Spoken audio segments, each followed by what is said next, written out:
Lovely day for a peaceful, quiet walk in these tranquil woods deep in the heart of County Durham. But believe it or not, this forest hides an industrial complex that was behind the birth of a revolution in this country. Although today, this is pretty much all that's left of Derwentcote, a site making iron and steel that found its way right across the British Empire. We do know that there was an exciting hodgepodge of processes going on all over this one site, a mini industrial revolution, and we've got just 3 days to unravel it. That is, if we can get at the archaeology. Good thing I brought this.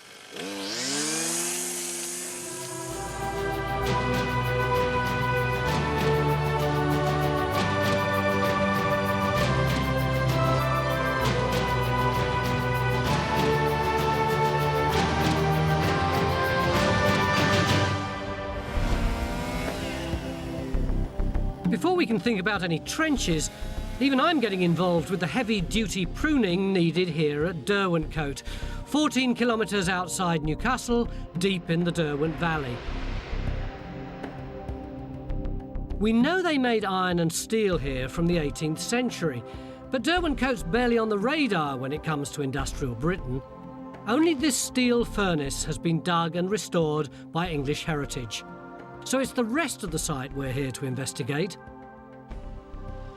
Hidden under all this camouflage is a complex that was a tour de force in an emerging British steel industry.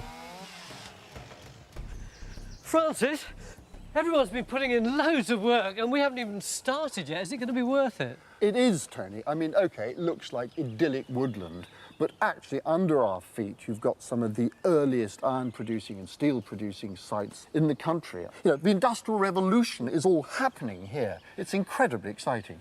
Mark, if this place is so important, why is it in such a state? Well, the very nature of the terrain, Tony, you can see why it's a very difficult site to keep on top of. The great news, we've got the time team in this week and we're going to do some work on it and find out, you know, and expand our knowledge. But if this is iron and steel making, where's all the big chimneys and all the great rusty hulks of the machinery? All we've got is 2-foot-high walls. Well, yes, but Tony, we're dealing with iron and steel making in the 18th and early 19th centuries, and that's a much smaller scale process than the big iron and steel works of the 20th century.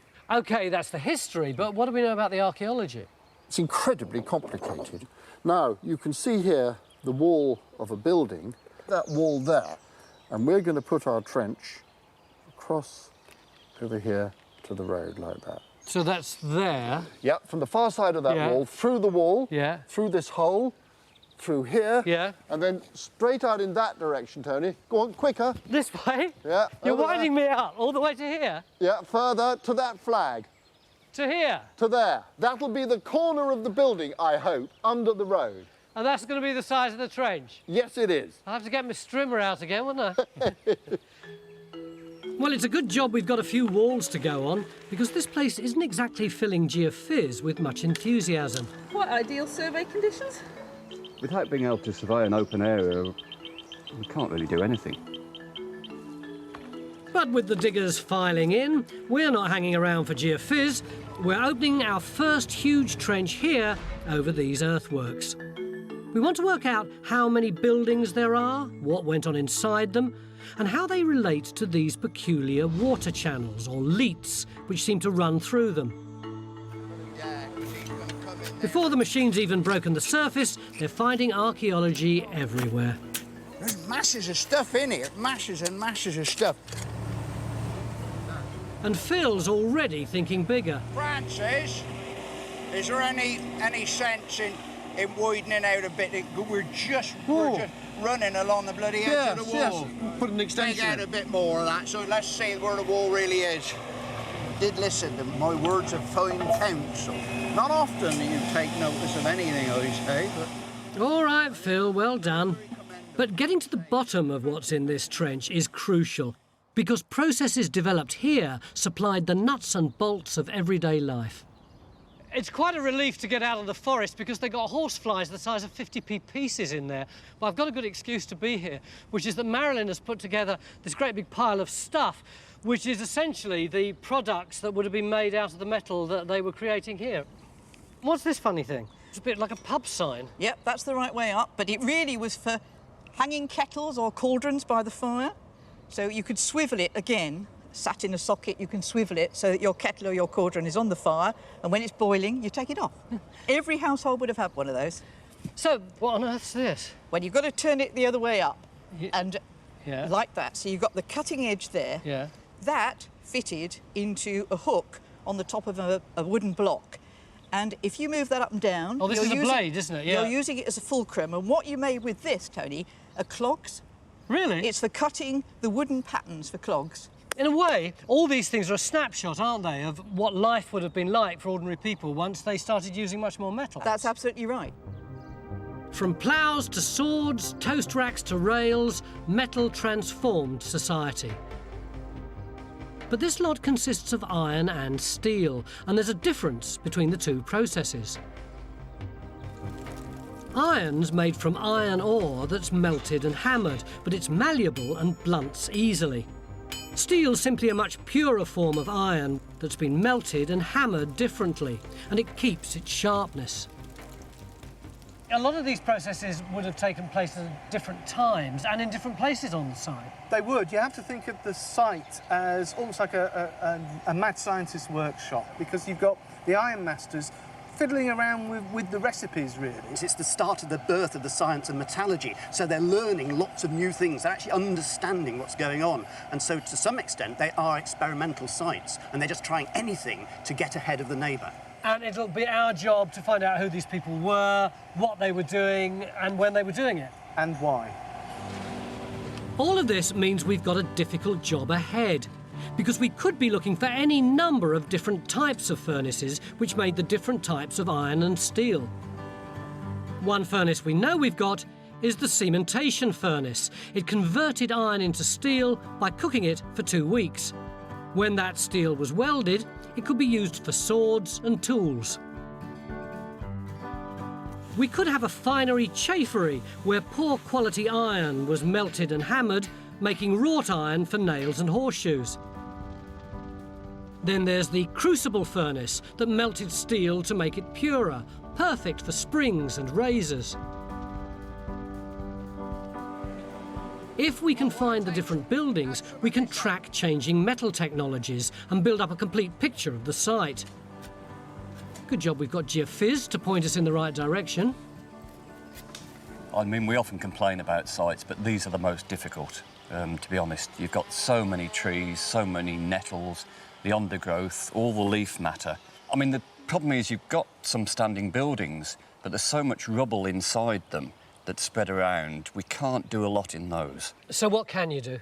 We're going to do a bit on this open path and actually get a transect right through the woods, see what the variations are like. Then I'm sort of up for ideas, to be honest. 12 o'clock day one, and John's geophysiing the path. Exciting, isn't it? Luckily, in Phil's trench, they're going great guns without the aid of geophys. Ah! Look at that. Now, look, that edge is carrying on. It's that wall. Look, It's just one going down well, here. it is a big mound in the vegetation. Yeah. Go on, yeah. keep going. It's going right on out there. Yeah, we're in the road now, but you can see it. Well, that's the face of it. So that's a very, very good piece of advancement. It is. Brilliant. And we're on the inside now. Yep. Inside the building. Yeah. Bear in mind, it may not have happened if we hadn't have actually had the forethought to widen the trench. I owe that entirely to you, Phil. Thank you. So after just a few hours, Phil's already inside the wall line of a quite sizable single building. But minutes later, it gets better. Oh, bloody hell. That's interesting. That isn't demolition material. That's burning. Which is great news. It looks like Phil's in the heart of a furnace.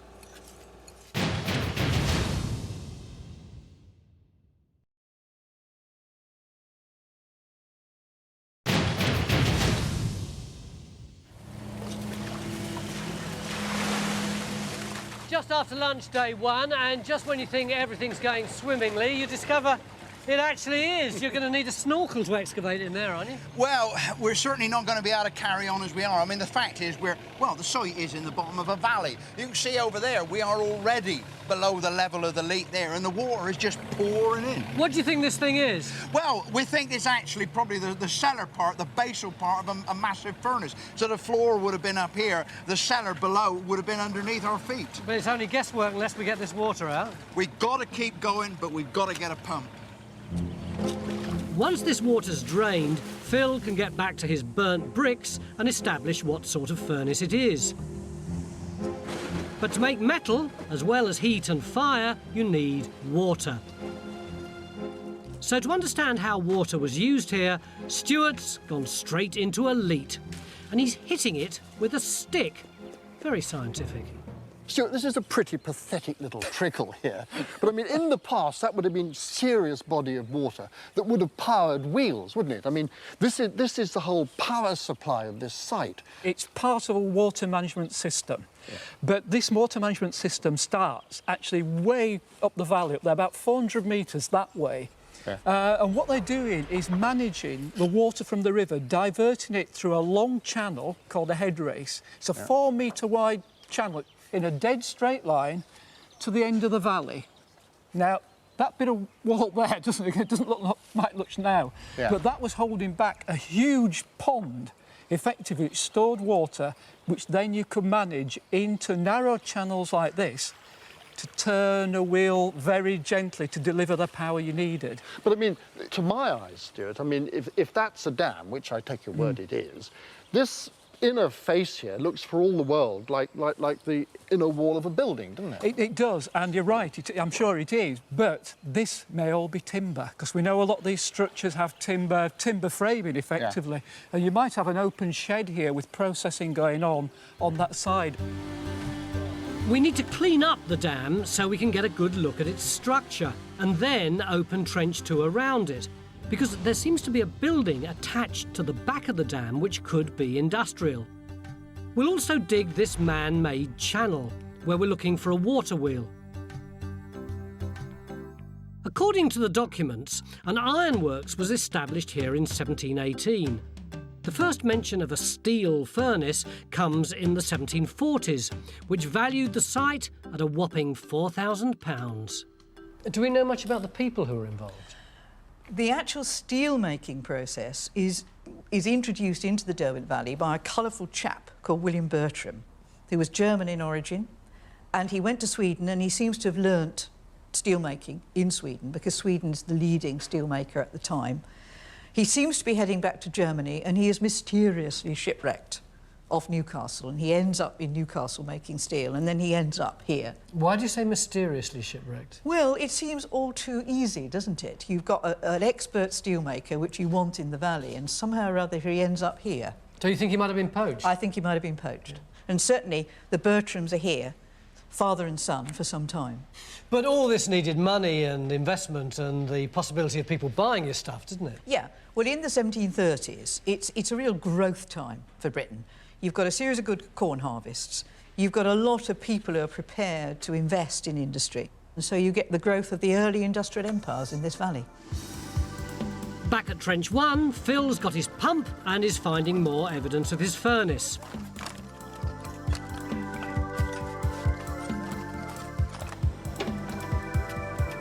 Trench 2's also underway around the Mill Pond Dam. You can't really see because it's under all this greenery, but the water table is right here. If I'd been here 100 and odd years ago, I'd have been up to my neck in the mill pond. It didn't take long to clear the nettles, Francis, but you really get the picture of a complex water system here now, don't you? You do. I mean, it's been fabulously successful, I think, just getting rid of all that vegetation. You really get a feel for it. Now, look, there's a photograph even. Now, this is an extraordinary thing. This was taken sometime between 1860 and 70, and it's looking in that direction. Now, we don't know what's going on inside this building, but look at this family here. They look pretty glum. He's got a lovely top hat, so he was probably quite a senior sort of chap. But somewhere in here is that view. That's really tantalising, isn't it? I knew there'd be a photo, but if we can pinpoint the exact spot this photograph was taken, We could work out if those buildings are in our trench and what went on inside them. I know just the man for the job. So, as Stuart turns photographic sleuth, Phil's engineering a makeshift drainage system at his trench. And 5 feet down, it looks like he's ready to name our first industrial process. Phil! Managed to get quite a lot of the water cleared then. Yeah, I mean, the most incredible thing about this is we are actually on the floor now. So just underneath this water is the floor of this crucible furnace. And you're confident that this is a crucible furnace? Pretty sure it is a crucible furnace, but it's far, far more complicated than that. We don't know whether it's always been a crucible furnace or even for how long it's been a crucible furnace. We find that there are so many more phases of building and rebuilding that it is really, really complicated. We really don't know what's going on. Well, I think I've got something that might help. Marilyn has just given me this really fascinating book. It's by this bloke Angerstein, and he was around in the 18th century, and he was an industrial spy, and he came here snooping around. And tomorrow we're going to see whether we can use this spy book to find out what we've got in our trenches. And that'll be a first.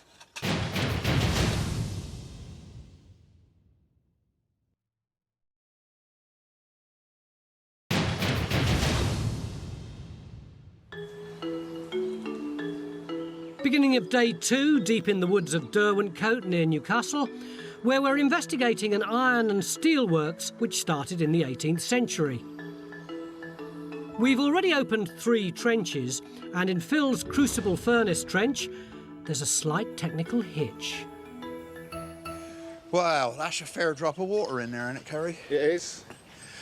But we have the technology. We have. Shall I start it up?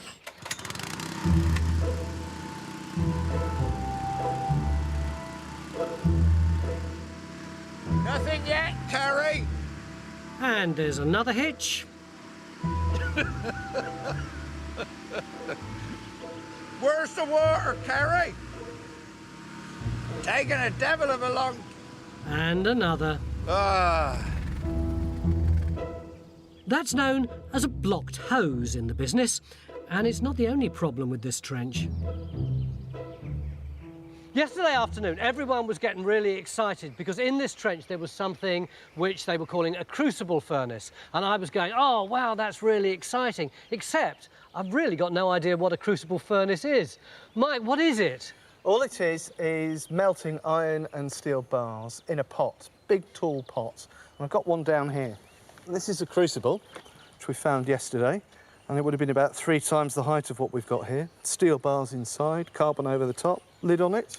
Jerry, why do they bother to go through such an elaborate process? Because what you're really after is a thing called clean steel, steel with no slag in it.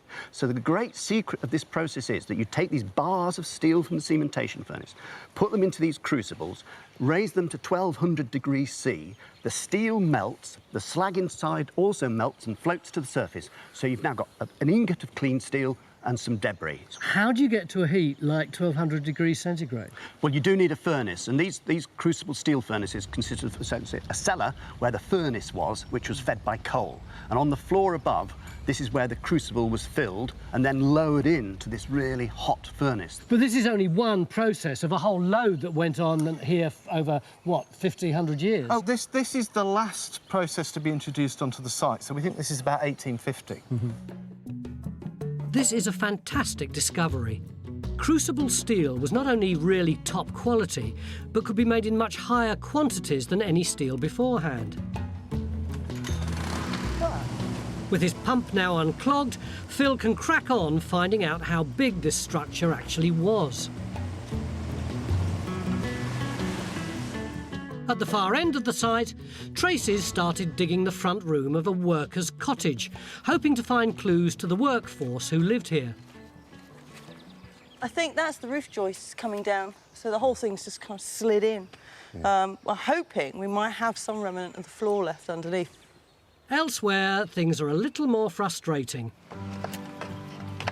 At the mill pond, where we're investigating the dam structure and looking for other industrial buildings, so far we've got a bird's nest.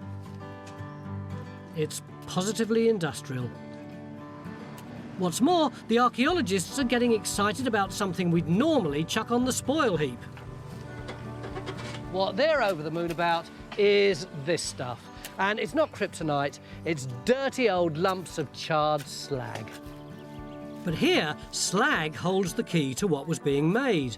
The stronger the magnetism, the more metal it contains. Really attracting to it. Oh, yeah. Quite a strong pull, isn't it? So that we know is slag, yes, but with a lot of metal in it. Yeah. So what we need to think about is what's it's associated with. And we've got an excellent example here, because here we've got the actual wall of the crucible, and what's happened is the crucible is broken, and out of it has flowed the steel that was melted inside. So again, if we test that, that's really sticking. Jerry will be analysing this slag to assess the quality of the steel mixed in with it. If it's not as good as stuff being produced in places like Sheffield at the time, it might be the reason work here eventually stopped. But not everyone's enjoying the quantity of slag. It's driven John round the bend and up someone's garden wall. Here, this sums up our problem. It's full of slag.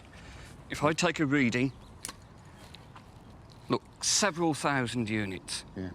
If I do the same on the iron bar... Same thing. Same thing. Now, this sums up the problem. This material's everywhere, and it's, in effect, masking everything. I mean, if we look at the results, you remember we were doing a transect along that path? Yeah. Took us right through the middle of the site. Now, I was hoping that we'd actually see a variation in the readings, but as you can see, we're just getting noise throughout the length of that path. What you're showing there is the sheer scale of this thing. I mean, and you couldn't have shown it any other way, so your time hasn't been wasted. Well, I must admit I was ready to go home. Well, I am ready to go home. Come on, mate. I don't think so, John. There's a day and a half to go yet. Meanwhile, Jerry has taken an angle grinder to his crucible slag and looks like he's got it out of Phil's trench just in the nick of time. I thought they were meant to be pumping it out, not letting it back in. Look at that. Full running water. What a... Oh, is it slowing down? I don't know. No. Oh. Well, we'll have to pump all the time now. Yeah. But the thing of it is, we won't even be able to see the floor. I had the floor uncovered until you started Well, I playing know around you had with the it. floor uncovered until I started clearing up your mess. Well, no, not my mess. Well, It'll run out at some stage. yeah, but I'll run out at some stage. I think I'll leave them to argue this one out. Francis, I haven't seen you all morning. Have things changed here much? Oh, we've been running around like headless chickens. The latest thing is that we find that the dam is largely composed of huge pieces of slag, including blast furnace slag. This is where Naomi is excavating. That's right, down there. What does that mean? Well, that means that there must have been a blast furnace operating in this area when they built the dam. But it doesn't necessarily mean that the blast furnace was here just because we found a pile of slag, does it? Well, yes, if it's within the body of a dam, then I think that does mean there was a blast furnace nearby. Is there any evidence, written evidence, of No. a blast furnace here? No, there's none. This is brand new stuff. Absolutely. This is really exciting, as we might now have the one furnace we weren't expecting to find. Blast furnaces in northeast England can be as early as the 16th century. Iron ore and charcoal were put in the top and air blown into the base, producing cast iron, used for cannons and cauldrons. But despite Francis's confidence, so far we've only got the slag and no structure. Luckily, he's equally excited about something else.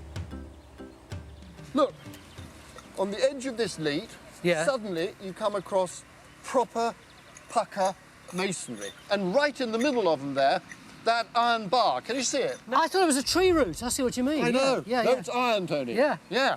Now, that could be the axle for a wheel. So what we got to prove next is there a hole there for the wheel to revolve into? But that is looking good, isn't it? It's looking very good, yes. Cue more digging to prove whether we've got a wheel pit or not.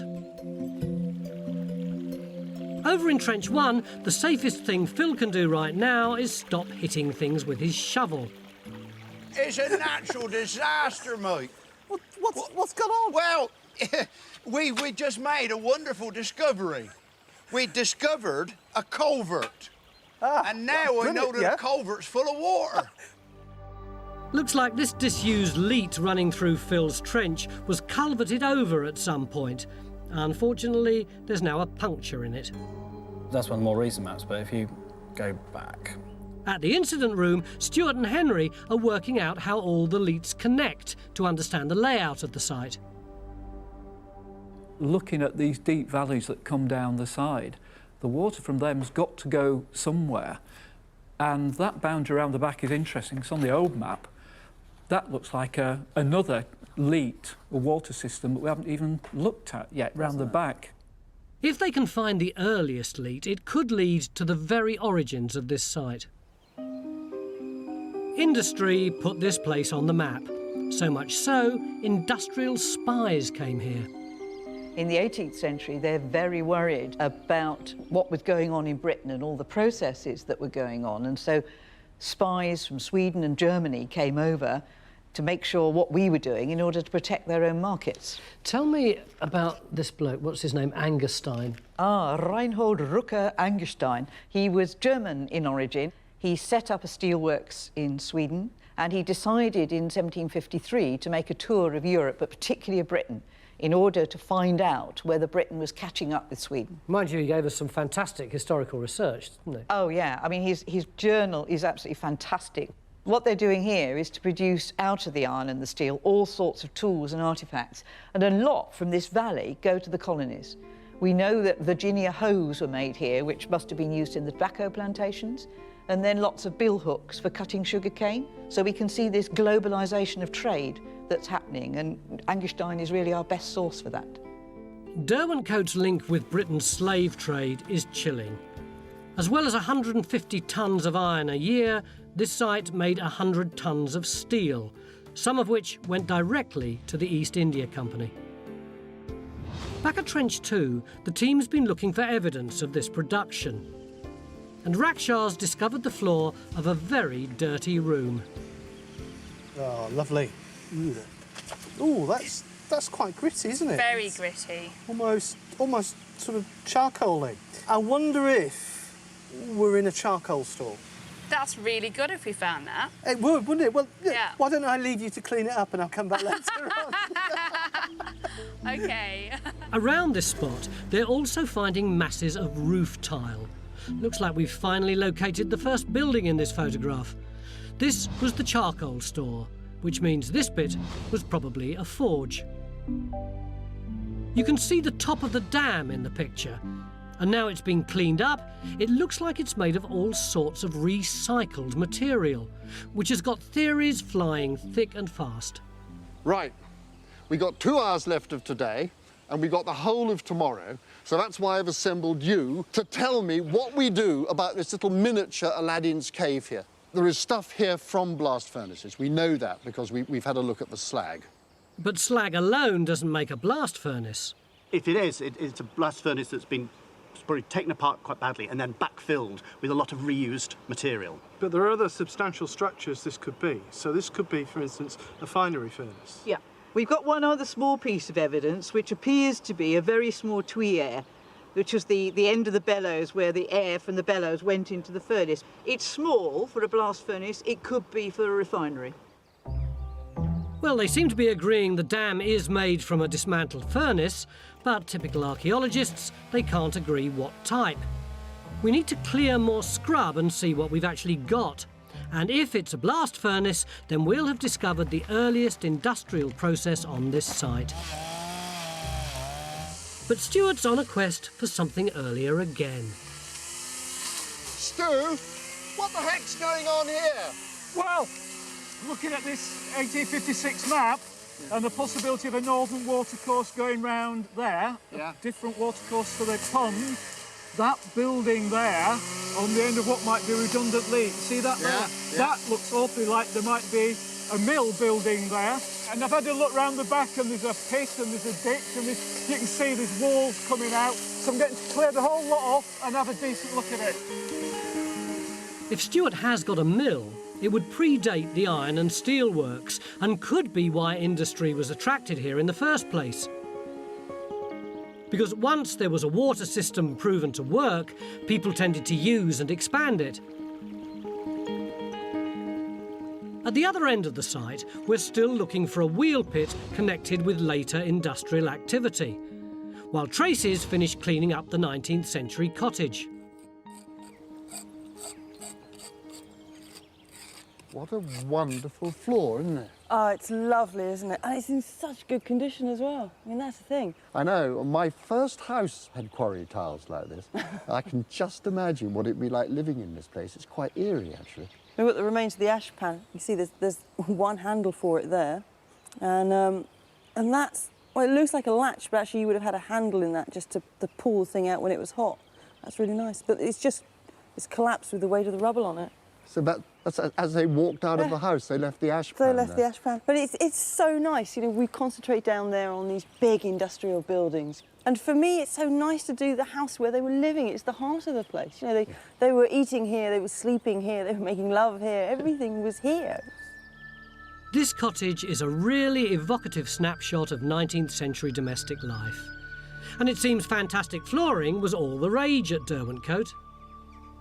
Phil, this trench has been a bit of a struggle, but you got there in the end. We've actually now punched a hole in the culvert and used the water to wash the bricks down here, and it's been a very, very good servant to us. It is a lovely floor, isn't it? It's a gorgeous brick floor. You've even got names on some of the bricks here, haven't you? Yeah, I know. This is what I think is just so fantastic. It really does bring you into touch with people, what, 100, 200 years ago? I mean, here you've got very clearly Ramsey and then Ritson in there. But they are real people that existed. So, are you finished now? Oh, if only. I mean, the crucial thing is, we've always been happy this is the Crucible Furnace. You see, when we originally came here, we thought that it extended along here and you'd have a load of individual bays where you could have actually placed the crucibles in to make the steel. But we now think that we may actually have got the Crucible Furnace the wrong way round. Yeah. It goes this way. So what's this thing here? Well, you see, this could be part of the original partitions that would have separated up the different bays of the furnace. So what we've got to do now is shift all our spoil and extend the trench that way. So you are going to shift 20 tonnes of spoil? Oh, no, I'm not. But he is. And after the day Ian's had, I'm sure shifting that will be a walk in the park. It's been a fantastic day's work as Phil's Crucible Furnace gets better and better. But tomorrow it'll be all hands to the deck as we continue to look for proof of an industrial process we never imagined we'd find when we first came here. If this dam is actually a recycled blast furnace, it'll be the earliest ironworks on the site and the start of Derwentcote's industrial revolution.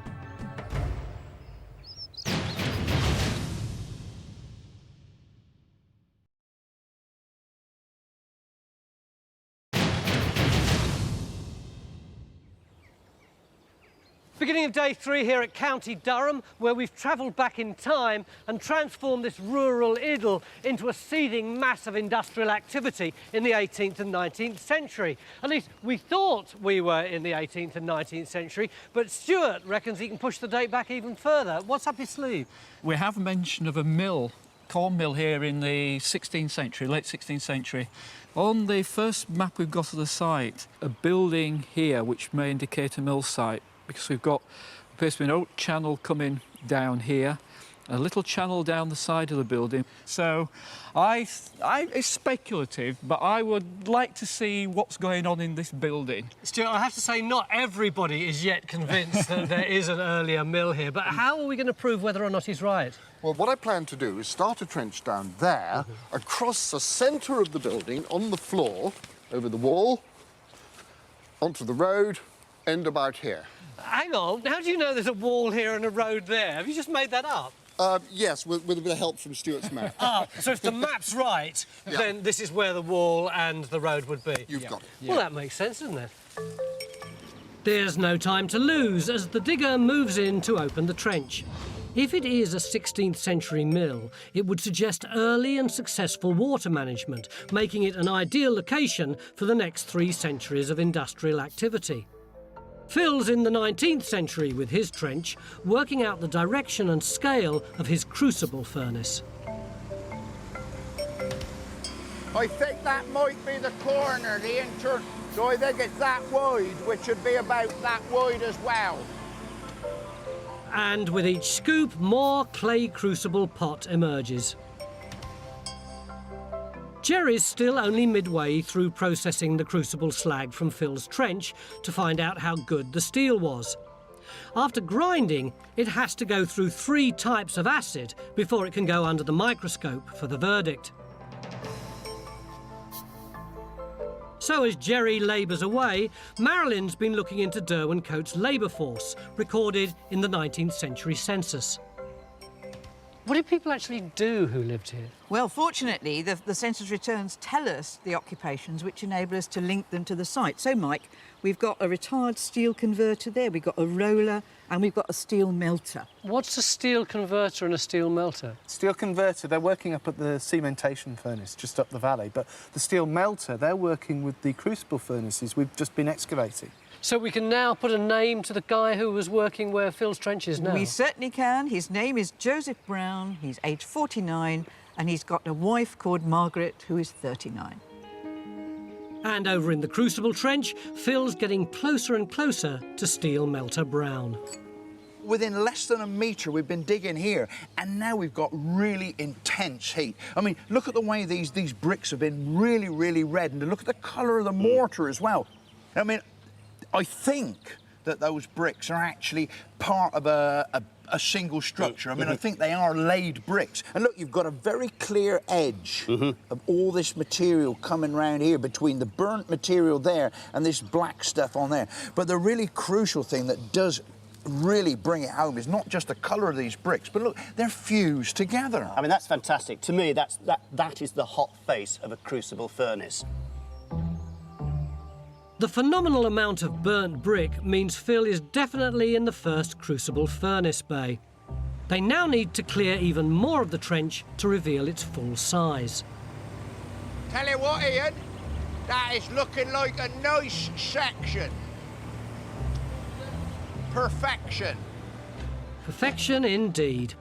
And over where we're looking for a water wheel, Raksha also seems to be getting results. We have a complete jumble mess of stones that have obviously been reused and put on top. But then we've got this really nice uniformed bit at the bottom there, really nicely dressed stone. What fascinates me is that lower one with the beautiful stonework. I mean, that's your original wheel here. That is the evidence we're looking for, that we do have a wheel here. Yeah. You know, that's crucially important. So finally, we've got the location of our water wheel. But it's nothing to do with the crucible furnace, which means it's evidence of other intense industry at Derwentcote. Phil, where you are, yesterday afternoon you thought that those might be recesses to put crucibles in. Do you still think that? Oh, it's absolutely undeniable now, Tony. We have got 2 of what we think are probably 6 recesses. We've got a brick wall there, a brick pier, and then a recess. And the flue goes right the way through and comes up through there. Then we've got another brick pier and another recess with a flue coming up right the way through. And then we've got another brick pier and another recess. So the design is confirmed. And where I'm standing really is the stokehole, it's the engine room. So where I've been taking the muck out, they would have been shoveling the fuel in to create the fire. And what's my bloke Joseph Brown doing, the bloke who lives in the cottage down there? He's the crucible man. He's standing pretty much where you're standing. And with his cloth cap, just like you, he'd have been loading his crucibles into the furnace to make the steels. What about this up here? Is this the same period? No, this is slightly later, Tony. This is small-scale forging going on here. And we've got a census return from 1901 that mentions a spade forging, spade making going on the site. So it looks like that's probably to do with that process. So that's quite nice, isn't it? Here we've got industry at its height, and here we've got the end of the story on this side. Absolutely. And as Jerry's finally finished processing the crucible slag, we can at last find out how skilled Derwentcote's workforce was at making crucible steel. Cool, that's an incredibly vivid image, Jerry. Well, looking at this image, if you see that this sort of the darker areas, and then you've got this very white areas running around these edges. And this tells me that this is what's called a hypoeutectoid steel. It means it's a steel with about 1% carbon. You couldn't get a better steel. So in my view, they are producing excellent quality, high quality crucible steel. Hypoeutectic steels? Hypoeutectoid. Oh, nearly right. Crucible steel was used to make springs and pendulums, and the continuing development of ever better metal was the driving force behind the industrialisation of Britain. But if Derwentcote kept pace technologically, why did it decline? Well, you can always rely on a historian and a map for answers. Up here we've got the toll road which went in 1842. You see it on the map here.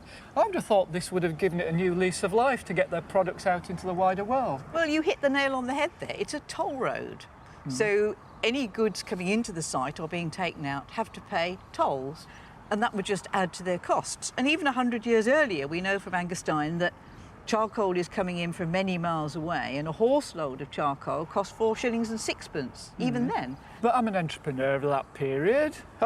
I've got a good water source, I've got a huge mill pond, I've got all those buildings down there. Why don't I just increase my production, make more money, pay all the toll charges and still continue to make profit? In order to increase production, you've got to change your power source. So they're using big steam engines down in Sheffield. Big steam engines powering a lot more powerful machinery, they can produce more. And you just haven't got the space down here for a big steam engine. But in the woods, the experts are getting really animated about a process that potentially kick-started all metal production on this site. Ever since we first got here, our archaeologists have been puzzling over this great hunk of masonry in the middle of our mill pond. What is it? How old is it? None of them seem to know. But Francis has just summoned me here in his usual state of Francis high excitement. What is it? Well, actually, Tony, this is quite urgent. That isn't just a heap of rubble. There's structure there, and that structure is potentially very exciting. What do you reckon it is? Well, Tony, we've got 3 stones over there which are part of a reused arch. So what does that mean? Well, an arch in a blast furnace is where they blew the air into it. What sort of date? About 1650. How do we prove it, Jerry? We've got 3 bits of evidence. The first is this large sheet of basically furnace lining where the slag inside the furnace has attacked the clay lining of the furnace. It is far too big for any other structure, I think, other than a blast furnace. The second piece of evidence is blast furnace slag. We've been turning up this green blast furnace, which is typical of charcoal blast furnace, in small amounts consistently from here. And thirdly, and most importantly, we've got metal. Now, if I can take a sample of this and prep it very quickly, then I might be able to actually resolve whether it is actually cast iron. And if it's cast iron, this is definitely a blast furnace. So the urgency is that you want to get that under the microscope before we finish tonight? Yeah. Go on then. It's now a race against time to get this metal processed and say whether it's from a blast furnace or not. Luckily, the cavalry's arrived to help Jerry out. Joking aside, this is hard work. It is. I mean, being realistic, Jerry, we got an hour. Are we going to get a result, do you think? We'll get as far as we can. I mean, Yeah. basically, what we'll do is, once we've got to this grit, we'll go and have a look at it under the microscope. When we get it to the microscope, how do you distinguish between cast and wrought iron? What we're hoping for is that we'll be in a sufficiently well-prepared state to see a certain microstructure. Now, what comes out of the charcoal blast furnace is a thing called grey cast iron, and that's got one characteristic feature, which are little flakes of graphite, and these should show at this level of preparation. So it's fingers crossed, isn't it, mate? It's fingers crossed. Yeah. Graphite flakes, graphite flakes, graphite flakes, graphite Francis has gone mad. flakes. I don't even know what graphite flakes are. I just hope they find some. In Stuart's trench, he's found something that might just prove his crazy theory about a mill. Ian was clearing down there. I was giving up on this, to be honest. But just last thing, we have a wall. So that's the edge of a a wall of a stone building or something? Yep, the other facing edge is just coming underneath the section here. So it's a big old wall. That's a substantial stone wall, and it's different from all the other walls we've looked at as well, because it's not fine. It's not that sort of layered stone. I mean, these are boulders that they're using here. To me, this all points that you've got this early mill here. I think it's absolutely fantastic. I think Ian deserves a pint. A pint. A pint. Yeah. I'll let you buy me. I'm a Yorkshireman. Fair enough, Stuart. I take my hat off to you. This discovery is evidence that Derwentcote evolved from a site using water power to grind corn to a site harnessing that water to produce metal. Question now is whether Jerry and Francis can prove whether we've found that first metal process. Jerry, I can't wait, mate. Well, any graphite flakes? Graphite flakes, please. Do you know what graphite flakes look like? Show me. No. Those are, I suspect, graphite flakes. I'm reasonably confident. Great. So if you add that to the size and shape of the furnace lining and to that cast iron slag, then it really looks like we've got a blast furnace, doesn't it? I would say for definite, quite honestly. OK, well, that's fantastic. It's superb. I'm it's been hard work. I am so over the moon. Good. Well, take the message. What a result. We've proved that before the pond was here, it was home to a blast furnace. It pushes iron-making on this site back to the 1650s, almost a century earlier than previously thought. We've only got about half an hour left, Francis. What do you reckon we've learnt from the trenches we've put in? I could tell you in 2 hours. I mean, we have learnt so much. We got how people lived, how they worked. No, it's all there. And, of course, it all fits together. That's the great fun of this. I mean, I know I'm sometimes rude about Stuart, but he helps cement landscapes together. We came here looking for an iron and steel works, but what we've uncovered is a mini industrial revolution.